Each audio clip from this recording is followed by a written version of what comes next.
আহসানা তাফসীরা ওয়া আহসানা তাফসীরান। আল্লাহ পাক সুন্দর ব্যাখ্যা করেছেন কোরআনকে।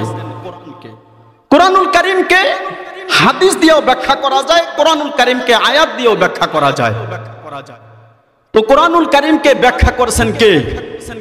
মহান আল্লাহ। তাফসীরুল কোরআন মাহফিল, কোরআনের ব্যাখ্যার মাহফিল। তো আমি আপনাদের সামনে ওই কোরআনটি সামনে নিলাম, যেই কোরআন লোহে মাহফুজে ছিল, সেখান থেকে নবুয়ত দান করবেন। তো নবুয়ত দান করবে, নবুয়ত দানও করেছেন। তো নবুয়তের সত্যায়নের জন্য মক্কাতুল মুকাররমায় মুশরিক বেঈমান যারা ছিলেন তারা বললেন, মুহাম্মদ আবার নবুয়ত প্রাপ্ত হয় কিভাবে?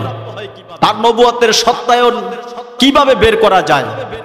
মক্কাতুল মুকাররমা থেকে দুইজন লোককে মদিনাতুল মুনাওয়ারায় পাঠানো হয়, কারণ মদিনাতুল মুনাওয়ারায় ইহুদি পাদ্রী ছিল যারা ভালো জানতো, ইনজিল সম্পর্কে ভালো জানতো, তাওরাত কিতাব সম্পর্কে ভালো জানতো। মদিনাতুল মুনাওয়ারায় দুই ব্যক্তিকে পাঠিয়ে দিলেন, তাদেরকে জিজ্ঞাসা করবে যে মক্কাতুল মুকাররমায় মুহাম্মদ নবুয়তের দাবি করে, তার নবুয়তের সত্যায়নটা কি? তোমরা যে প্রশ্ন নিয়ে আসো মদিনাতুল মুনাওয়ারা থেকে। তো দুইজন লোক যে মদিনাতুল মুনাওয়ারার ইহুদিদের কাছে প্রশ্ন নিয়ে আসলেন তিনটা। কয়টা প্রশ্ন? এই তিনটি প্রশ্নের উত্তর মুহাম্মদ সাল্লাল্লাহু আলাইহি সাল্লাম যদি দিতে পারে, তাহলে তোমরা জেনে নিবে মুহাম্মদ একজন সত্য নবী। আল্লাহর হাবিব মুহাম্মদ সাল্লাল্লাহু আলাইহি সাল্লামকে প্রশ্ন করবে তিনটা। ওই দুইজন লোক মদিনাতুল মুনাওয়ারা থেকে আসিয়া মুহাম্মদ সাল্লাল্লাহু আলাইহি ওয়াসাল্লামকে প্রশ্ন করার জন্য বললেন তিনটা প্রশ্ন। মক্কার মুশরিকরা, লিডাররা আল্লাহর নবী মুহাম্মদ সাল্লাল্লাহু আলাইহি ওয়াসাল্লামকে ডাক দিয়া বললেন, মুহাম্মদ আপনি তিনটি প্রশ্নের উত্তর দেন। মুহাম্মদ বললেন, আগামী কালকে তিনটি প্রশ্নের উত্তর দিব। কিন্তু আল্লাহ রাসূল আগামী কালকে যে প্রশ্নের উত্তর দেবে এখানে ইনশাআল্লাহ বলতে ভুলে গেলেন। বিদায় মহান আল্লাহ 15 দিন ধরিয়া কোরআনুল কারীম থেকে কোনো আয়াত নাজিল করলেন না। 15 দিন পর হযরতে জিবরাইল আলাইহিস সালাম 110 আয়াত বিশিষ্ট একটি সূরা নিয়ে নাজিল হইলেন। ওই সূরার নাম হলো সূরাতুল কাহাফ। আল্লাহ পাক নবীকে জানায় দিলেন জিবরাইলের মাধ্যমে, ওয়ালা তাকুলান্না লিশাইইন ইন্নী ফাইলুন যালিকা গাদান ইল্লা আইয়াশা আল্লাহ। মুহাম্মদ আপনি আগামী কালকে কোনো কাজ করবেন, তখন আপনি ইনশাআল্লাহ বলবেন। যদি আল্লাহ চায় আগামী কালকে তিনটা প্রশ্নের উত্তর দেব। হ্যাঁ, তিনটা প্রশ্নের উত্তর যে আগামী কালকে দিবেন। যদি আপনি ভুলে যান কি করবেন? ওয়াযকুর রাব্বাকা ইযা নাসিতা, আপনি স্মরণ করবেন আপনার রবকে যখন আপনি ভুলে যান। ওয়াযকুর রাব্বাকা ইযা নাসিতা। আমরা খানা খাওয়ার ভিতরে বিসমিল্লাহ বলা শুরুতে যদি ভুলে যাই, তাহলে কি বলি? খানা খাওয়ার ভিতরে স্মরণ হওয়ার সঙ্গে সঙ্গে বিসমিল্লাহি আউয়ালাহু ওয়া আখিরাহু, এই দোয়াটা আমরা খানার শুরুতে বিসমিল্লাহ পড়তে ভুলে গেলে মাঝখানে যখন স্মরণ হয় বিসমিল্লাহ পড়ি নাই, তখন আমরা বলি বিসমিল্লাহি আউয়ালাহু ওয়া আখিরা। ওয়াযকুর রাব্বাকা ইযা নাসিতা, নবী আপনি স্মরণ করুন আপনার রবকে যখন আপনি ভুলে যান। পৃথিবীতে আমরা যারা আছি যা কিছু শিখি, কিন্তু একটা মুসিবত হলো ভুলে যাই। আফাতুল ইলমিন নিসিয়ান, কিতাবে এই বাক্যটা আছে। ইলম কি মুসিবত, ভুল জানা হয়। ইলমের মুসিবত হলো ভুলে যাওয়া। যখনই স্মরণ হয় তখনই আল্লাহর নাম নেবেন। আল্লাহ রাসূল সব সময় আল্লাহর নাম নিতেন। উম্মতের কাছে একটা আকুল আবেদন রেখে দিলাম, সব সময় কার নাম নিবেন? বলেন সব সময় কার নাম নিবেন? সব সময় আল্লাহর নাম যদি নেন, আল্লাহ আপনার উপকার করবে দুনিয়াতে, আল্লাহ আপনার উপকার করবে কবরে, আল্লাহ আপনার উপকার করবে হাসরে, আল্লাহ আপনাকে জান্নাতে যাওয়ার পর্যন্ত উপকার করতে থাকবে। আল্লাহর হাবিব মুহাম্মদ সাল্লাল্লাহু আলাইহি ওয়াসাল্লামের কাছে তিনটা প্রশ্নের উত্তর চাইলেন। রাসূল বললেন আগামীকালকে তিনটা প্রশ্নের উত্তর দিব, কিন্তু ইনশাআল্লাহ বলতে ভুলে যাওয়ার কারণে আল্লাহর হাবিব মুহাম্মদ সাল্লাল্লাহু আলাইহি ওয়াসাল্লামের কাছে 15 দিন ধরিয়া ওহী নাজিল হইল না। 15 দিন পর আসিয়া রাসূলকে আল্লাহর কোরআনের মাধ্যমে জানায়া দিলেন, রাসূল আপনি ভবিষ্যতে কোনো কাজ করার, যদি আপনি কোনো কাজ করবেন যদি বলেন তাহলে আপনি ইনশাআল্লাহ বলবেন, যদি আল্লাহ চায় তাহলে এই প্রশ্ন তিনটির উত্তর আমি আগামীকালকে দিয়ে দিব। তাহলে মানুষের জীবনে তিনটা সময়, অতীত, বর্তমান, ভবিষ্যৎ। অতীত হবে আলহামদুলিল্লাহ, বর্তমান হবে আলহামদুলিল্লাহ, আর ভবিষ্যৎ হবে ইনশাআল্লাহ। আল্লাহ পাক এই সূরার শুরুতেই আল্লাহ বলেছেন আলহামদুলিল্লাহিল্লাযী আনজালা আলা আবদিহিল কিতাব। সকল প্রশংসা আল্লাহর জন্য যিনি নাজিল করলেন তার বান্দার উপর কিতাব। বান্দা এমন একজন মানুষ, তার নাম হলো মুহাম্মদ সাল্লাল্লাহু আলাইহি ওয়াসাল্লাম। এই কিতাবের ভিতরে, এই কোরআনুল কারীমের ভিতরে আল্লাহ রাসূলকে মক্কাতুল মুকাররমার মুশরিকদের প্রশ্নের উত্তর শিখায়া দিলেন। তিনটা প্রশ্নের একটা প্রশ্ন হলো, প্রাচীনকালে বহুকাল আগে কিছু যুবক তাদের দেশ ছাড়িয়া, বাড়িঘর ছাড়িয়া ঈমান নিয়ে রওনা দিছে। কেন দিছে? ওই ঈমানকে ক্ষতি থেকে বাঁচানোর জন্য। আল্লাহ পাক কসম করিয়া বলতেছেন, এই পৃথিবীর সব মানুষ ক্ষতিগ্রস্তের ভিতরে আছে, কিন্তু চার বিষয়ের উপর যারা আমল করবে, চারটা বিষয় মানিয়া চলবে, তারা ক্ষতিগ্রস্তের মধ্যে নয়। পৃথিবীর সব মানুষ ক্ষতিগ্রস্তের ভিতরে, সকল আমলকারীরাও ক্ষতিগ্রস্তের ভিতরে, ধ্বংসের ভিতরে, আর সকল আলেমরাও ধ্বংসের ভিতরে। কারণ আমল করে, আমলের ভিতরে ইখলাস নাই। কথা বলেন ঠিক কিনা? আলেম যে তার এলেম অনুযায়ী আমল করে না, আলেম যে নবীওয়ালা কাজ করে না, এই কারণে আলেমও হলো ক্ষতিগ্রস্তের মধ্যে। আহার আলেমের পর হলো যারা ইখলাস সহকারে আমল করবে, তারাও খুব ভয়াবহর মধ্যে থাকবে। সেই সময়টা হলো হাসরের মাঠ। হাসরের ময়দানে খুব ভয়াবহ অবস্থা হবে। ওই সময় সূর্যটা মাথার উপর এসে যাবে, মাথা টাস টাস করে ফেটে যাবে। তবে তারা যারা দুনিয়াতে সব সময় মাথায় টুপি রেখেছে, তাদের মাথায় সূর্যের তাপ লাগবে না। আমার মুসলমান ভাই, তাহলে মানুষ ক্ষতিগ্রস্তের মধ্যে আছে, কিন্তু চারটা বিষয়ের উপর যারা আমল করবে তারা ক্ষতি থেকে মুক্তি থাকবে। এই চারটা বিষয়ের উপর কথা আলোচনা হোক। এক নম্বর হলো ইল্লাল্লাযীনা আমানু ওয়া আমিলুস সলিহাত। যারা ইল্লাল্লাযীনা আমানু, আল্লাহর উপর ঈমান আনলো। এখন বর্তমানে ঈমানটা হলো কচু পাতার পানির মতো। কথা বলেন ঠিক কিনা? কচু পাতার উপর পানি যেমন টলমল করে, এখন বর্তমানের ঈমানের হালত হলো এই। কচু পাতার পানি যেমন করে টলমল, এই জামানায় ঈমান রাখাতে বনি দুর্বল। মানুষ ক্ষতিগ্রস্তের মধ্যে, পুরুষ ক্ষতিগ্রস্তের মধ্যে, ছোট ছেলেরাও ক্ষতিগ্রস্তের মধ্যে। শিশুরা ক্ষতি করলো, কিন্তু ক্ষতির মধ্যে তাদের কোনো হিসাব নাই, কিশোরদের কোনো হিসাব নাই। কিন্তু যারা যুবক, তারা বর্তমানে মোবাইল নিয়ে ক্ষতির ভিতরে আছে। কথা বলেন ঠিক কিনা? যুবক মোবাইল নিয়ে ক্ষতিগ্রস্তের ভিতরে। আর মুরব্বীরা নামাজ শেষ করিয়া দোকানে বসিয়া চা টানে, চা খায়, আর টিভির দিকে তাকায় তাকায় ফা লড়ায়, মজাই লাগে কথা কন।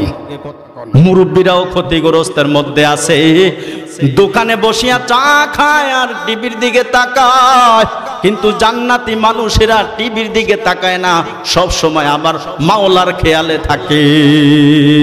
যারা যুবক তারা ক্ষতিগ্রস্তের মধ্যে আছে, বর্তমানে মোবাইল নিয়া নামাজ না পড়িয়া মোবাইলে যে মুনাজাত দেয়, টানতে টানতে অশ্লীল ছবি তাদের সামনে বাসে কথা কন।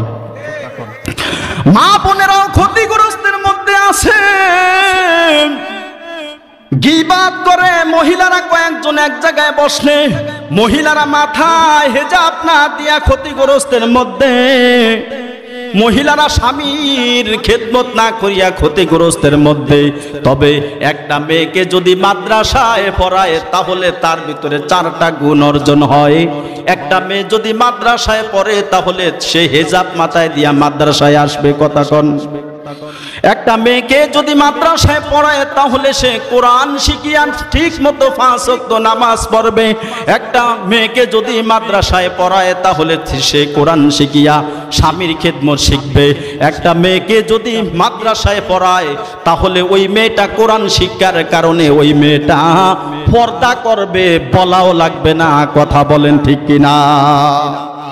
একটা ছোট্ট ছেলেকে যদি মাদ্রাসায় পড়ায় তাহলে 4টা গুণ অর্জন হবে। মাদ্রাসায় পড়াতে দিলে ওই ছেলেটার শরীরের ভিতরে সুন্নতি লিবাস আসবে কথা করবে, ওই ছেলেটা কোরআন শিখবে, ওই ছেলেটা কোরআন শিখিয়া 5 ওয়াক্ত নামাজ দেখবেন না পড়তে চাইলেও হুজুরের ভয়ে পড়বে কথা কন। ওই ছেলেটা মাহে রমজান আসলে রোজাও রাখবে আর মুনাজাত করি আল্লাহর কাছে দোয়া করবে, রব্বির রহমহুমা কামা রব্বায়ানি সগীরা। তাহলে মানুষ 4 বিষয়ের উপর যদি মানিয়া চলে তাহলে সে ক্ষতি থেকে মুক্তি থাকবে। মাদ্রাসায় একটা ছেলে পড়ে বাংলা, অঙ্ক, ইংরেজি এবং আরবি 4 বিষয়ের উপর তার পরীক্ষা দিতে হবে। যদি 3 বিষয়ে 99 অথবা 100 নাম্বার পায় আর এক বিষয়ে যদি 33-এর কম নাম্বার পায় তাহলে ওই ছেলেটা কিন্তু ফাঁস হবে না। কারণ কি, প্রত্যেক বিষয়ই তাকে 33-এর উপরে নাম্বার পাওয়া লাগবে। একটু জোরে বলবেন কথা ঠিক কিনা। কিন্তু 33-এর উপরে সব বিষয়ে পাইল, কিন্তু এক বিষয় যদি 33-এর নিচে পায় তাহলে দেখবেন এসএসসি পরীক্ষা যেই ছেলেটা দেয় এক বিষয় ফেল করার কারণে পরবর্তীতে পরের বছর আবার রিপ্লাই করিয়া পরীক্ষা দেওয়া লাগে এক বিষয় কথা কোন ঠিক কিনা। তো মানুষ যদি দুনিয়াতে 4টা বিষয়ের উপর পালন করিয়া চলে তাহলে ক্ষতি থেকে মুক্তি থাকবে।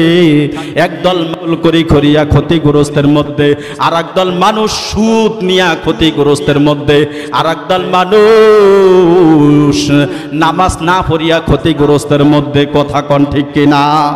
ওই দোকানদার ক্ষতিগ্রস্তের ভিতরে মাফে কম দিয়া আর গায়ে ক্ষতিগ্রস্তের ভিতরে দোকানদারের মাল নিয়া খাইয়া টাকা দেয় না, কয়দিন ভর দোকান নাই কথা কন। দোকানদারের মাল নিয়া খাইলো কিন্তু টাকা না দিয়া ক্ষতিগ্রস্তের ভিতরে পড়িয়া গেল। পৃথিবীর সব মানুষ ক্ষতিগ্রস্তের ভিতরে। ওয়াল আসরি ইন্নাল ইনসানা লাফি খুসরিন। আল্লাহ পাক বলেন সময়ের কসম, বছরের কসম, যুগের কসম, মাসের কসম, দিনের কসম, ঘন্টার কসম, মিনিটের কসম, সেকেন্ডের কসম। কারণ সময় মানুষের কাছে সবচেয়ে গুরুত্বপূর্ণ একটা বিষয়। একটু জোরে বলবেন কথা ঠিক কিনা। আল্লাহ পাক বলেন সময়ের কসম, ইন্নাল ইনসানা লাফি খুসর। নিশ্চয়ই মানুষ ক্ষতিগ্রস্তের ভিতরে আছে। ইল্লাল্লাযীনা আমানু, ইল্লা হরফে ইস্তিসনা, হরফে ইস্তিসনা দিয়া মহান আল্লাহ ক্ষতি থেকে মানুষকে মুক্তি দিতেছে। কি করলে তুমি ক্ষতি থেকে বেঁচে থাকবে? 1 নম্বর হলো ঈমান। ওয়া আমিলুস সলিহাত। 2 নম্বর হলো আমল। ওহো দাড়ি চাচা যুবক, তুমি দাড়ি চাচিয়া ক্ষতিগ্রস্তের মধ্যে আছো, কথা কন। যেই যুবক দাড়ি সাজবে কিন্তু মারা গেল দাড়ি সাজা অবস্থায়, রসুল তাকে সুপারিশ করবে না, কারণ রসুলের সুন্নাত তার মুখে নাই। দাড়ি সাজিয়া ক্ষতিগ্রস্তের ভিতরে, অতএব আলেমেরাও ক্ষতিগ্রস্তের ভিতরে আছে নবীওয়ালা কাজ না করিয়া। জোরে কোন কথা ঠিক কিনা? পাকিস্তান জেরগুদা শহর, ওই শহরে তাবলীগ জামাত গেল। তাবলীগ জামাত মসজিদের ভিতরে বসিয়া আল্লাহ পাকের কোরআন রসুলের হাদিস নিয়ে আলোচনা করতেছে। হঠাৎ করিয়া শুনতেছে মানুষ দৌড়াদৌড়ি করতেছে। কেন দৌড়াদৌড়ি করতেছে? বললেন একজন ব্যবসায়ী ইন্তেকাল হয়ে গেল, বিশাল বড় একটা সাপ আসিয়া ওই ব্যবসায়ীকে এইভাবে গুড়িয়া সুন্দর করে ফেসায়া রাখলো। মানুষ চিৎকার দিতেছে, দৌড়াদৌড়ি করতেছে। তাবলীগ জামাতের ভাইরা বললেন কোথায়? মসজিদের মধ্য থেকে বের হইয়া তাবলীগ জামাতের ভাইরা সেই ঘরের পাশে গেলেন। যাইয়া দেখে ওই এমন সাপ, ওই সাপ দুনিয়ার সাপ না, ওইটা হলো জাহান্নামের সাপ। ওই জাহান্নামের সাপ তাকে ফেসায় রাখছে। ওই জাহান্নামের সাপ শুধু ওই ব্যবসায়ীকে ধ্বংসন করতেছে। ওই ব্যবসায়ী ঠিক মতো নামাজ পড়তো না, রসুলের তরিকা মানত না, না মানার কারণে মৃত্যুর পরই জাহান্নামের সাপ, আল্লাহর আযাবের সাপ তাকে শুধু দংশন করতেছে। তাবলীগ জামাতের ভাইরা ঘরের চতুর্পাশ দিয়া দাঁড়ায়া মুনাজাত ধরলেন, রব্বুল আলামিন এই সাপ যদি আপনি দূর করিয়া দেন তাহলে তাকে দাফন করা সম্ভব, আর যদি আল্লাহ আপনি এই সাপ দূর না করিয়া দেন কোনো মানুষই তার কাছে আসবে না, তাকে দাফনও করা যাবে না। আল্লাহর কাছে তাবলীগ জামাতের ভাইরা যখন দোয়া করলেন, আল্লাহর অশেষ মেহেরবানিতে মুনাজাত শেষ করার আগে আগে ওই সাপ লাগে যেন লুকায়া গেল। তাবলীগ জামাত না করিয়া ওলামায়ে কেরাম ক্ষতির ভিতরে আছে, কথা কন। নবীওয়ালা কাজ করতে হবে ওলামায়ে কেরামদেরকে। আল্লাহ নবীওয়ালা কাজ করার তৌফিক দান করিয়া দেন। তাহলে রসুলকে প্রশ্ন করছেন কয়টা? বলেন কয়টা? 1 নম্বর হলো ওহো বহুকাল আগের ঘটনা, তদানীন্তন সময় কিছু যুবক তাদের বাড়িঘর ছাড়িয়া, তাদের এলাকা ছাড়িয়া, ইমানকে ক্ষতি থেকে বাঁচানোর জন্য তাদের এলাকা ছাড়িয়া জেলখানা থেকে পালাইয়া রওনা দিছে। ওই সময়ের মূর্তি পূজক বাদশা ছিলেন, নিজেও মূর্তি পূজা করত, ওই দেশের লোকদেরকে মূর্তি পূজা করানোর জন্য বাধ্য করত। ওই বাদশাহার দরবারে ওই যুবকদেরকে উপস্থিত করা হলো। যুবকদেরকে বললেন তোমরা মূর্তি পূজা করো, জেলখানায় ঢোকো, না হইলে যুবকদেরকে জেলখানায় ঢুকায় দিল। যুবকেরা বললেন না, আমরা মূর্তি পূজা করব না। জেলখানার ভিতরে ঢুকার পর যুবকদের কিছু আত্মীয় স্বজন ছিল, ওই আত্মীয় স্বজন ওই দরবারের দায়িত্বশীল ছিল জেলখানার, তাদেরকে রাত্রে বুঝায় শোনায়া ওই রাতের বেলায় যুবকরা এলাকা ছাড়িয়া মাতৃভূমি ছাড়িয়া রওনা দিয়া চলিয়া যাইতেছে। যাইতে যাইতে বহুদূর গেলেন, হঠাৎ করিয়া একটা কুকুর তাদের পিছন নিল।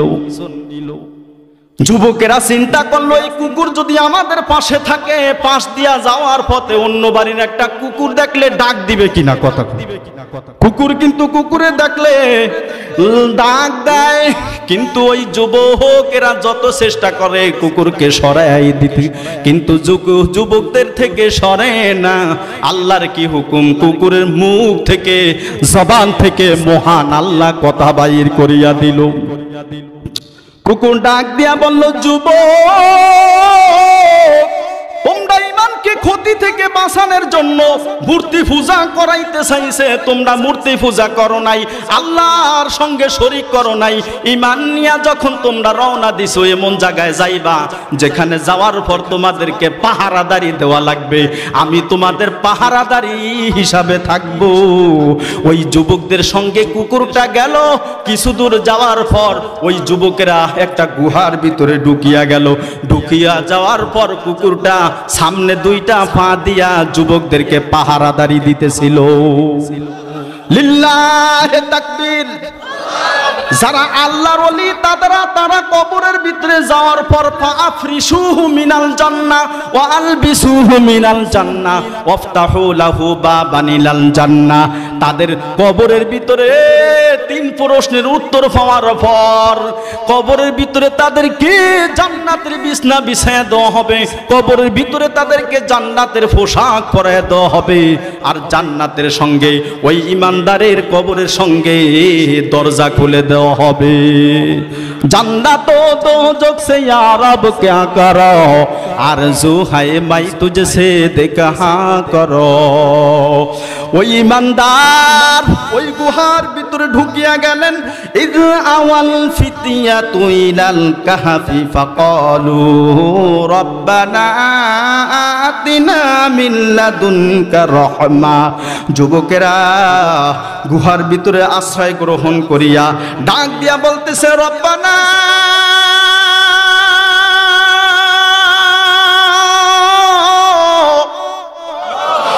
আমাদের রব আতিনা মিন লাদুনকা রাহমাতান, আপনার পক্ষ থেকে আমাদেরকে রহমত দান করিয়া দেন। আল্লাহ রসুল বললেন, আয়েশা গো, আল্লাহ রহমত ছাড়া কেউ জান্নাতে যেতে পারবে না। নবীজি আয়েশাকে এই কথা বললেন, আল্লাহ রহমত ছাড়া কেউ জান্নাতে যাইতে পারবে না।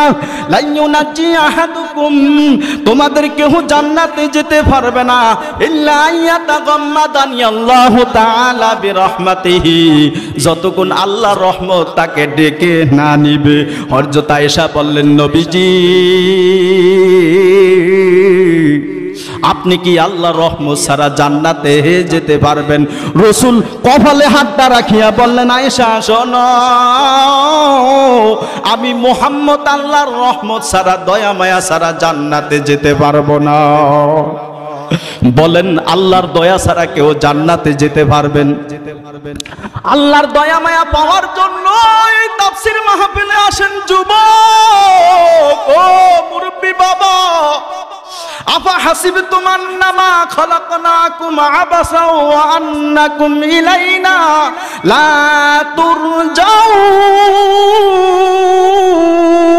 তুরজাউন। আপনারা মনে করেন কি আপনাদেরকে অনর্থক আল্লাহ সৃষ্টি করলো না? আল্লাহ সৃষ্টি করছেন, মা খলাকতুল জিন্না ওয়াল ইনসা ইল্লা লিয়াবুদুন, একমাত্র ইবাদত করার জন্য। এই দুনিয়ার মানুষ একটা গাছে যদি ফল না হয়, গাছটা শুকায় যায়, ওই গাছটাকে কাটিয়া লার্কি বানায়া চুলার ভিতরে দিয়া লার্কি তৈরি করে। আর আপনি আমাকে আল্লাহ বানাইছে ইবাদত বন্দেগী করার জন্য। যদি আপনি আমি ইবাদত বন্দেগী না করি, তাহলে জাহান্নামের লার্কি ছাড়া উপায় হবে না রে লালমনবাসী। আল্লাহর হাবিব বললেন, আল্লাহর রহমত ছাড়া আমি মুহাম্মদ সাল্লাল্লাহু আলাইহি সাল্লাম জান্নাতে যেতে পারবো না। এ উম্মতেরা, গুনাহার অভাব নাই। আল্লাহ রহমতের সামিয়ানার নিচে চলে আসেন, আল্লাহ কবুল ও মঞ্জুর করেন। রব্বানা আতিনা মিন লাদুনকা রাহমা, রব আমাদেরকে আপনার পক্ষ থেকে রহমত দান করেন। ওয়া হাইয়্যি লানা মিন আমরিনা রশাদা, আর আমরা যে হেদায়েতের পথে চলার জন্য ঈমান নিয়া চলে আসছি, আল্লাহ ঈমান কি ঠিক রাখার জন্য আমাদের কাজটাকে তুমি সহজ করিয়া দাও। ও বান্দা, যারা এখানে চলে আসলেন আল্লাহর রহমতের ভিতরে ঢুকিয়া গেলেন, ওয়াগাশিয়াতুহুমুর রাহমা ওয়া নাযালাত আলাইহিমুস সাকিনা, লিল্লাহি তাকবীর। আল্লাহর রহমত আপনাদেরকে নিমজ্জিত করে রেখেছেন, আল্লাহর খাস রহমত আপনাদের উপর নাজিল হইতেছেন। আল্লাহর রহমতের বাহিরে কেউ থাকবেন না মুরব্বি বাবা, সবাই আল্লাহর রহমতের ভিতরে ঢুকিয়া যান। ওই যুবকেরা গুহার ভিতরে ঘুম দিছে। فضربنا على آذانهم في الكهف سنين عددا। আল্লাহ পাক বলেন, আমি তাদের কানের উপর ঘুম দিয়া দিলাম, আমি তাদের কানের উপর নিদ্রা কঠিন ঘুম দিয়া দিলাম। মানুষ প্রথম যখন ঘুমায় তখন দেখবেন একটু কানে আওয়াজ আসে, যখন গভীর নিদ্রা হয়ে যায়, গভীর ঘুম হয়ে যায়, তখন কানেও আর শোনে না। জোরে বলবেন কথা ঠিক কিনা? আমরা প্রতিদিন আল্লাহর নামে ঘুমাই। আল্লাহুম্মা বিসমিকা আমুতু ওয়া আহইয়া, আল্লাহ আমি আপনার নামে মরে গেলাম এবং আপনার নামে জীবিত হব। এখন দেখেন আমি আল্লাহর নামে মরে গেলাম এই কথাটা বলি এবং আল্লাহর নামে হে আমি জীবিত হব, এখানে বলা দরকার ছিল আল্লাহুম্মা আনুমু, আল্লাহ আমি আপনার নামে নিদ্রা গেলাম। কথা কিন্তু বলতেছেন আল্লাহুম্মা বিসমিকা আমুতু। আল্লাহ রাসূল বলেন আন্নাউমু আখুল মাউত, ঘুম হলো মরণের ভাই। মানুষ যখন ঘুমায় তখন মরার মতো পড়িয়া থাকে। আমরা আপনি আমি মরার মতো পড়িয়া থাকি, ঘুমাই। একদিন এমন ঘুম দিব কেহ জায়গায় আর বের হইয়া যাবে, আপনাকে আমাকে খাটের ভিতরে সরাইয়া দিবে। কথা কোন ঠিক কিনা? ওই খাটের ভিতরে সরাইয়া আপনাকে আমাকে মসজিদ থেকে এলান দিয়া আপনার আমার জানাজা নামাজ পড়াইয়া অন্ধকার কবরে শোয়া দিবে। এই যে বর্ষাকালে যারা মারা গেল, কবরের মধ্য থেকে পানি, ওই পানি উঠতেছে। বর্ষাকালে যারা মারা গেল যত পানি বাহির করে কিন্তু পানি কমে না। আত্মীয় স্বজন ডাক দিয়া বলতেছে পানির ভিতরে সারিয়া দাও। যেই মানুষটা লেপ্ত শোকের ভিতরে ছিল ওই মানুষটাকে পানির ভিতরে শোয়া দিল। ডানে মাটি বামে মাটি, উপরে বাঁশের চালি, তারপর মাটি। ওই কবরে আপন হবে কে? একটু জোরে বলেন, ওই কবরে আপন হবে কে? ওই আল্লাহ যদি আপন হয়ে থাকে আল্লাহর কোরআনের কথা শোনা দরকার আছে কি নাই? আল্লাহর কোরআনের ছাত্র হওয়ার জন্য আসলেন, একটু মালিকের জিকির করিয়া দিলটাকে নরম করেন। লা ইলাহা ইল্লাল্লাহ, মহব্বতে